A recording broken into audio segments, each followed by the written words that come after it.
depend on how much you care, not how much you know. And I guess a lot of that, I don't know if you can actually get it down to where you can explain it pencil and paper. But here's what I think is necessary is that, well, in the high school teams, it's pretty easy because you've got a relatively much smaller team than most club teams. But so much depends on setting objectives right from the first day you have a practice.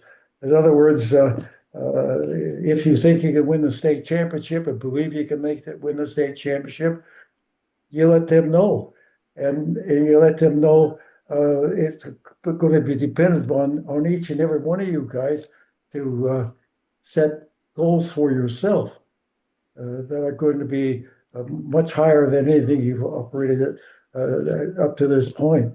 So I think in both club and the high school, developing a sense of confidence that in what you say could happen.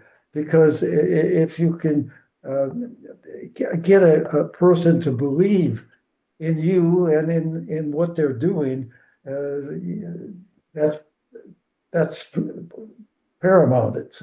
You've got to have that. And so every season I started with a program and telling them what I do to think we can do and then I tried to get them in to realizing they have responsibilities, and once they set goals and they're going to be responsible for whatever effort is going to be necessary to reach those goals. So I think part of it in developing a relationship seems to be in having them establish some confidence in what you have to say that makes sense. It's for real. If they're going, if you tell them we're going to win a state championship, or we can win a state championship if this and this occurs, and what they can do as individuals, once they start to believe that stuff,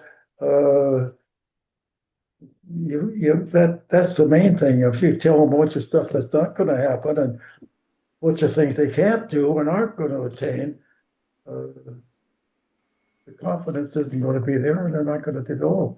I don't know if that's what you call a relationship or not, but I felt that I had to be honest with the kids, and I like them to have a part in the say of what is going to happen in their training. I used to have in a high school group as many as 5 different workout groups. Sometimes only 3, but most of the time up to 5. And I would talk it over with a kid, what we're going to do in this particular workout group, and where do you fit in? How do you feel about it? And so they always try to have them feel like they're part of the planning.